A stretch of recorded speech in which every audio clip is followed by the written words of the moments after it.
जोड़दियां ने, मेरा किता लकड़ दा तरखाणी दा, मैं तो उहदे नाल ही किरत करके खानी, मैनू कोई उतली कमाई नाल मतलब नहीं ना। गुरु नानक महाराज ने आख्या लालो तेरा ये भोजन अमृत है, ये अमृत है। अद्धा आप छक लिया, अद्धा भाई मरदाना जी नूं छका दिता। मैं कई बार सोचता बाबा जिस वेले सुल्तानपुर तो हजूर ने अपनी पहली प्रचार फेरी का सफ़र शुरू किया ते जदों सफ़र शुरू किया सतगुरु जी के परथाए जिक्र मिलता है, महाराज ने भैन नानकी दे राही भरो आने पिंड दे विचों भाई फरंदे दे कोलों रबाब मंगवा के भाई मरदाने नूं दित्ती सी। ते मरदाने नूं एक गल समझाई, मरदाना जीओ एक गल दा ख्याल रखना, जिहड़े सफ़र ते मैं चलिया ना, इस सफ़र के उत्ते शायद उस्तत वडियाई करन वाले बहुत घट ते निंदा करन वाले बड़े ज्यादा होने ने, क्योंकि जिहदे भी हंकार नूं चोट वज गई उन्हें काम उठना है। ते हंकार किहदे च नहीं, धर्म आगू च हंकार है, राजनीति दीयां पदवियां ते बैठे बंदे खुदा बन गए ने। हर एक बंदा हंकार, समाज के ठेकेदारी के अहुदियां दे उत्ते विराजण वाले हौमे ग्रस्त ने। ढांचा ही बर्बाद तां होया समाज का कि हंकारियां नूं जिन्नी वध खुराक मिलती है वो उन्ने ही ज्यादा मोटे ताजे हंकार दे मालक बन जाते हैं, तां ढांचा बिगड़िया है ना। कित्थे ते जिस वेले काबल की संगत आई, गुरु अर्जन साहब भोजन की तैयारी की सेवा कर रहे सन, ऐसा सानू इतिहास में जिक्र मिलता है। तो किसी साडे धर्म चौधरी ने शेख आके जी आ गल मैनू समझ नहीं आई जो तुसी कह दी है, तो पुछ के वेख लेना, तजर्बा हो जाएगा। मैं एक गल बड़ी निमरता नाल आखां, जिस बाणी लिखी है उन्हें निमरता नाल लिखी। असी बाणी प्रचारन वालियां ने जिन्ना हंकार किया, जिन्नी हौमै की, असी उन्हें पछाण हो गए। जिस बाणी लिखी उन्हें निमरता च लिखी, असी गाउण वालियां ने वाधू हंकार कर लिया, असी प्रचारन वालियां ने वाधू ही हंकार झाड़ लिया।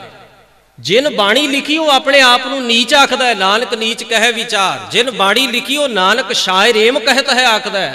जिन बाणी लिखी वो आखदा है नानक बुगोयद दर दर तुरा तेरे चाकरां पा खाक, मैं तां तेरे सेवकां दे चरनां दी धूड़ आ। वो तां निमरता दा गीत गाउंदा है ते असी बाणी दी गल करन वालियां नूं टिकाई है नहीं। असी आखदे कोई सानू संत आखे ना ते बड़ा चैन आउंदा है, कोई सानू ब्रह्म ज्ञानी आखे ना बड़ा चैन आउंदा है। वो जिन बाणी की गल की वो तो निमरता की गल करता है, तो तुसी बाणी की गल करन वाले काहदा हंकार करदे हो, काहदा हंकार तुसी दिता की है लोकां नूं?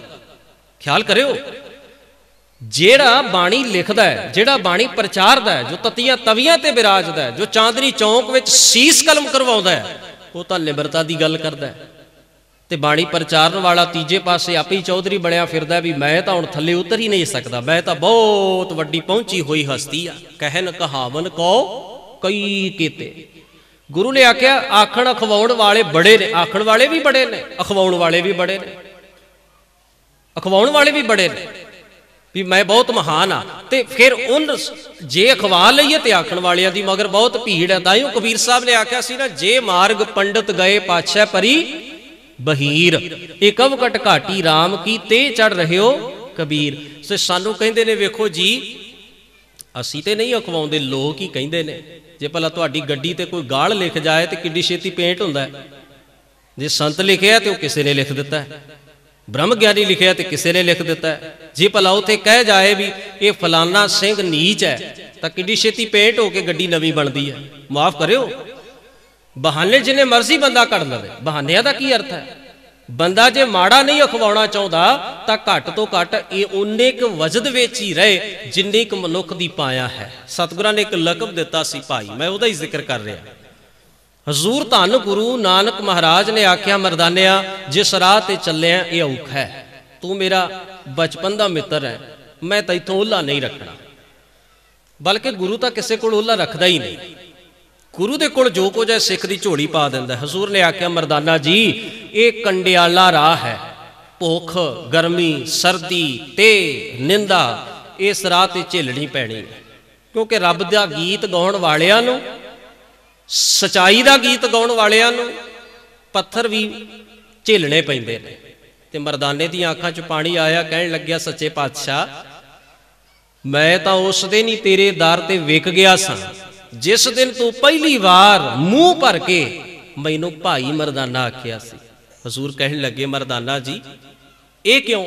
कहन लगे सच्चे पातशाह जदों मैं वड्डियां वड्डियां महफिलां च गाउंदा सा ना, क्योंकि साडा जद्दी पुश्ती प्यो दादे पड़दादे दा एक किता है गाउणा। किसी दे घर बच्चे दा जन्म होवे उत्थे असीं गाउण जांदे सां खुशी दे गीत, किसी दी विआह शादी होवे उत्थे असीं गाउण जांदे सां, कोई मर जाए उत्थे असीं सोग दे फातीए पढ़न जांदे सां।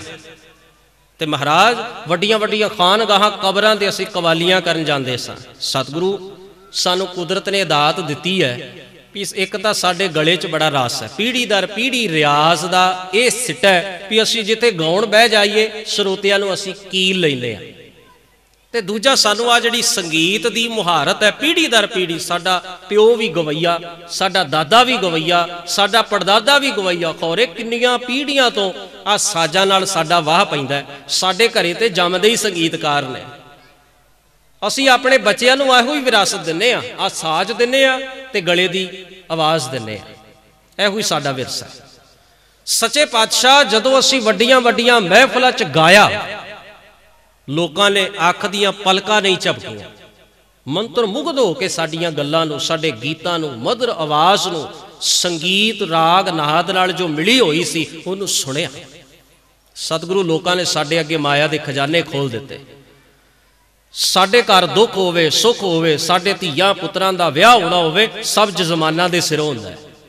पर सच्चे पातशाह जदों असीं मंच तो उतर के थल्ले बैठदे ते लोग आखदे परे हो जाओ, मरासी है, मरासी है, तुहानूं पता है दी जात की है, परे हो के बहु।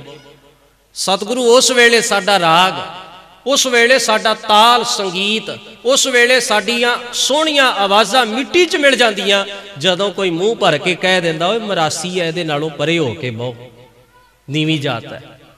महाराज असीं रहे तां मरासी दे मरासी ना, फिर भी साडी नीच जात नूं लोकां ने उपर ही रखिया ना, भावें साडे कोल बड़ी कला सी, भावें असीं गाउंदे सां ते महफिलां जम जांदियां सन पत्थर वांग, पर सतगुरु फिर भी सानू लोकां ने नीच कहणों उजर नहीं कीता। ये लोकाई ये लोग इहो जिहे ने।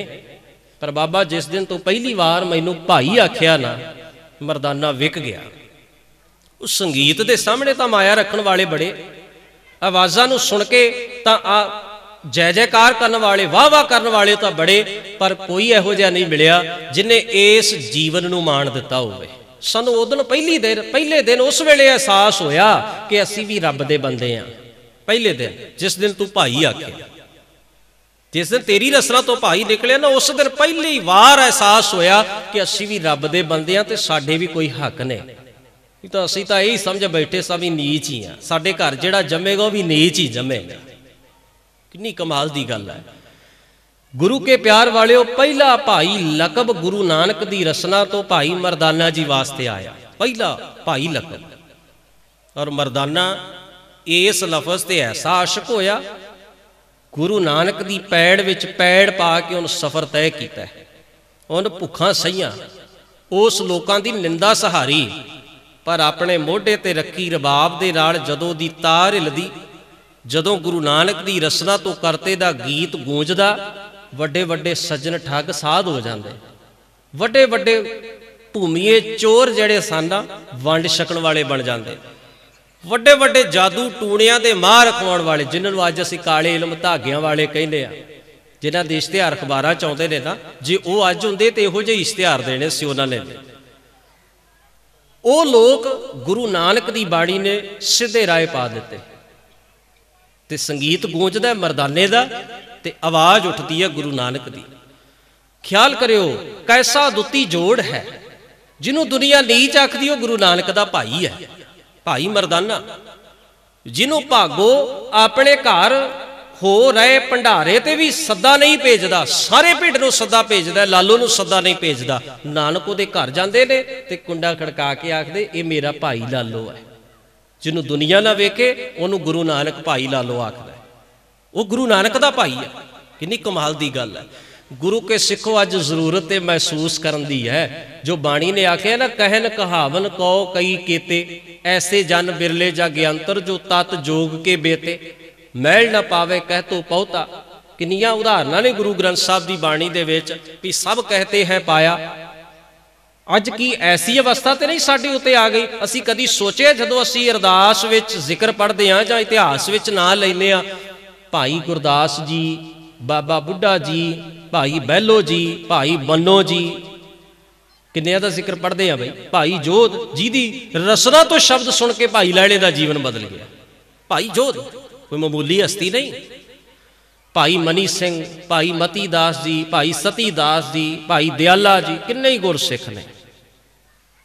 ਕਿ ਉਸ ਵੇਲੇ ਸਾਨੂੰ ਕਦੇ ਸਾਡੀ ਸੋਚ ਨੂੰ ਹਲੂਣਾ ਨਹੀਂ ਮਿਲਦਾ ਵੀ ਐਸੀਆਂ ਕਮਾਈਆਂ ਕਰ ਜਾਣ ਵਾਲੇ 100 ਤੋਂ ਉੱਤੇ ਆਪਣੇ ਪਰਿਵਾਰ ਤੇ ਖਾਨਦਾਨ ਦੇ ਮੈਂਬਰ ਕੌਮ ਲਈ ਸ਼ਹੀਦ ਕਰਵਾ ਜਾਣ ਵਾਲੇ ਭਾਈ ਮਨੀ ਸਿੰਘ ਨੂੰ ਅੱਜ ਵੀ ਮੈਂ ਭਾਈ ਮਨੀ ਸਿੰਘ ਆਖਦਾ ਤੇ ਆ ਕੱਲ ਦੇ ਜੰਮੇ ਨੇ ਤੇ ਬ੍ਰਹਮ ਗਿਆਨੀ ਬਣ ਬੈਠੇ ਨੇ।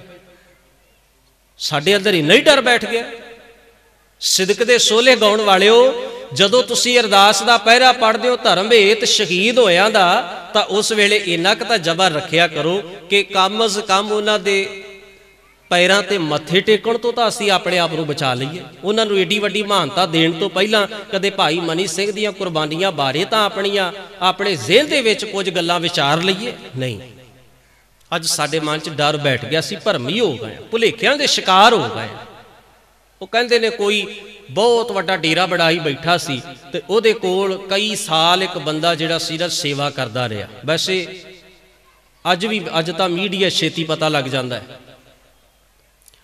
ਡੇਰੇ 'ਚ ਪਤਾ ਸਭ ਤੋਂ ਵੱਧ ਜਦੋਂ ਕੋਈ ਪਾਜ ਖੋਲਦਾ ਹੈ ਨਾ ਕਿਸੇ ਡੇਰੇਦਾਰ ਦੇ, ਤੇ ਉਹ ਸਭ ਤੋਂ ਖਾਸ ਆਦਮੀ ਖੋਲਦਾ, ਕਿਉਂਕਿ ਉਹਨੂੰ ਅੰਦਰ ਦੇ ਭੇਤ ਜ਼ਿਆਦਾ ਪਤਾ ਹੁੰਦੇ ਨੇ। ਖਿਆਲ ਕਰਿਓ ਕਦੇ ਵੀ, ਕਿਉਂਕਿ ਉਹਨੂੰ ਸਭ ਕੁਝ ਪਤਾ ਹੈ ਵੀ ਕੀ ਹੁੰਦਾ ਹੈ। ਤੇ ਜੇ ਉਹਨਾਂ ਚੋਂ ਕੋਈ ਵਿਗੜ ਜਾਏ ਤਾਂ ਸਭ ਤੋਂ ਵਧੇਰੇ ਪਾਜ ਵੀ ਉਹੀ ਖੋਲਦਾ ਹੈ, ਕਿਉਂਕਿ ਬਾਹਰ ਵਾਲੇ ਤਾਂ ਕੇਵਲ ਪਹਿਰਾਵਾ ਹੀ ਵੇਖਦੇ ਨੇ, ਅੰਦਰ ਵਾਲਿਆਂ ਨੂੰ ਪਤਾ ਹੁੰਦਾ ਵੀ ਅੰਦਰ ਕੀ ਕੁਝ ਹੈ। ਉਹ ਕਹਿੰਦੇ ਕੋਈ ਕਿਸੇ ਕੋਲ 10-12 ਸਾਲ ਰਿਹਾ ਤੇ ਇੱਕ ਦਿਨ ਉਹਦੇ ਸੋਚ ਨੇ ਪਲਟਾ ਖਾਦਾ ਤੇ ਉਹ ਜਾ ਕੇ ਬਾਬਾ ਬਿਲੰਗ ਤੇ ਬੈਠਾ ਸੀ। ਕਹਿਣ ਲੱਗਿਆ ਵੀ ਗੱਲ ਇਹ ਹੈ, ਮੈਂ ਤੇਰੇ ਕੋਲ 10-12 ਸਾਲ ਆਪਣੀ ਜ਼ਿੰਦਗੀ ਦੇ ਖਰਚ ਕੀਤੇ ਨੇ, ਕਮ ਅਜ਼ ਕਮ ਮੈਂ ਇਸ ਨਤੀਜੇ ਤੇ ਪਹੁੰਚਿਆ ਵੀ ਤੂੰ ਇੱਕ ਨੰਬਰ ਦਾ ਬਦਮਾਸ਼ ਆਦਮੀ ਹੈ। ਮੈਂ 10-12 ਸਾਲ ਦੇ ਤਜਰਬੇ ਤੋਂ ਇਹ ਸਿੱਖਿਆ ਵੀ ਤੇਰੇ ਪੱਲੇ ਕੱਖ ਨਹੀਂ, ਤੂੰ ਤਾਂ ਆਮ ਆਦਮੀਆਂ ਨਾਲੋਂ ਵੀ ਗਿਰਿਆ ਬੰਦਾ ਹੈ।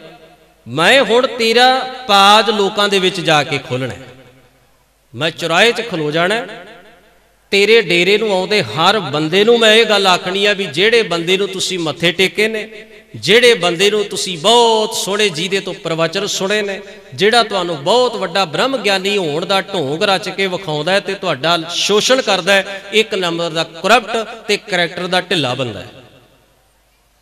ਕਹਿੰਦੇ ਉਹ ਬਾਬਾ ਬੜਾ ਸ਼ਾਂਤ ਰਿਹਾ ਤੇ ਜਦੋਂ ਉਹਨੇ ਇਹ ਗੱਲ ਆਖੀ ਨਾ, ਕਹਿਣ ਲੱਗਾ ਬੋਲਿਆ? ਕਹਿੰਦਾ ਹਾਂ ਬੋਲਿਆ। ਹੁਣ ਮੈਂ ਤੇਰੇ ਪਾਜ ਖੋਲ੍ਹਣੇ, ਤੈਨੂੰ ਲੁਕਣ ਵਾਸਤੇ ਥਾਂ ਨਹੀਂ ਮਿਲਣੀ। ਕਹਿਣ ਲੱਗਿਆ ਗੱਲ ਸੁਣ, ਤੂੰ ਤਾਂ ਮੇਰੇ ਕੋਲ 10 ਸਾਲ ਰਿਹਾ, ਮੈਂ ਆਪਣੇ ਵੱਡੇ ਮਹਾਂਪੁਰਖਾਂ ਕੋਲ 40 ਸਾਲ ਸੇਵਾ ਕੀਤੀ ਹੈ। 40 ਸਾਲ ਮੈਂ ਉਹਨਾਂ ਦਾ ਗੜਵਾ ਚੁੱਕਿਆ, ਜੁੱਤੀ ਚੁੱਕੀ ਹੈ, ਉਹਦੇ ਕਸ਼ਹਿਰੇ ਪਰਨੇ ਧੋਤੇ, ਚੋਲੇ ਧੋਤੇ ਨੇ। ਤੂੰ ਕੀ ਸਮਝਦਾ ਤੂੰ 10 ਸਾਲ ਮੇਰੇ ਕੋਲ ਰਹਿ ਕੇ ਤੇ ਮੇਰੇ ਤੋਂ ਅੱਗੇ ਲੰਘ ਗਿਆ?